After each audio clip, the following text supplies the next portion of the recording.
Chemical tests for nitrite.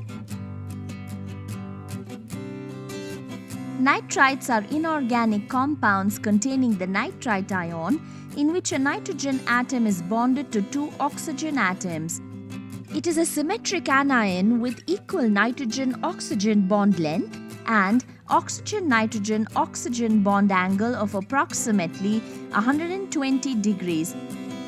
Upon protonation, nitrite ion produces weak nitrous acid which is unstable. Our aim here is to test for the presence of the nitrite ion in a given salt.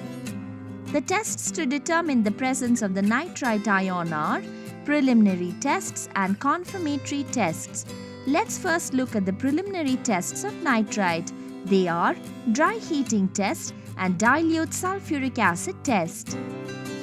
Dry heating test. Materials required: original salt, ferrous sulfate solution, test tubes, test tube holder, and Bunsen burner. Procedure: take a small quantity of the salt in a test tube and heat it over the Bunsen burner. On heating, nitrite undergoes decomposition to evolve reddish-brown gas of nitrogen dioxide with a pungent smell. Cover the test tube containing the salt with an empty test tube and collect the gas. Now, pour some ferrous sulfate solution into the test tube filled with gas. Ferrous sulfate reacts with nitrogen dioxide to form a black coloration. Dilute sulfuric acid test. Materials required: original salt, ferrous sulfate solution, dilute sulfuric acid, test tubes and a dropper. Procedure: take a small quantity of salt in a test tube. To this, add a small quantity of dilute sulfuric acid using a dropper. On treating the solid nitrite with dilute sulfuric acid, nitric oxide gas is evolved which readily gives fumes of nitrogen dioxide with oxygen of the air. Cover the test tube containing salt with an empty test tube and collect the gas. Now, pour some ferrous sulfate solution into the test tube filled with gas. Ferrous sulfate reacts with nitrogen dioxide to form a black coloration. Next, we look at the confirmatory tests of nitrite. They are ferrous sulfate test, starch iodide test, diphenylamine test. Ferrous sulfate test. Materials required: aqueous solution of the salt, dilute acetic acid, ferrous sulfate solution, test tube and droppers. Procedure: take a small portion of aqueous solution of the salt in the test tube.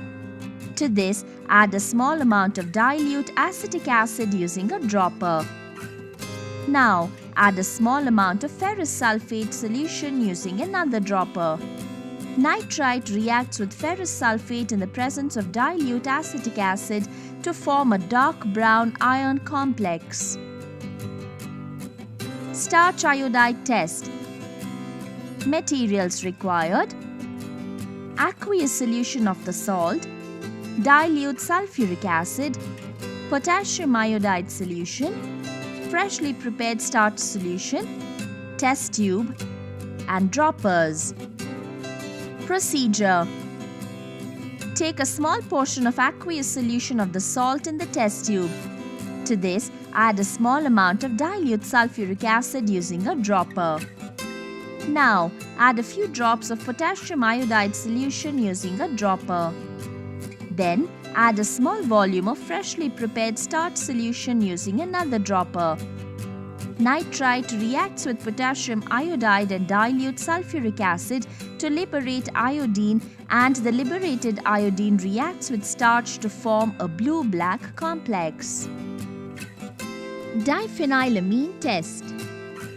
Materials required: aqueous solution of the salt, diphenylamine reagent, test tube and a dropper. Procedure: Take a small portion of aqueous solution of the salt in the test tube. To this, add a small amount of diphenylamine reagent using the dropper. In presence of nitrite, diphenylamine is oxidized, giving a deep blue coloration. Precautions: handle the apparatus and chemicals carefully. Use droppers to take reagents from the bottles. Use freshly prepared starch solution. Wear a lab coat and gloves while performing the experiment.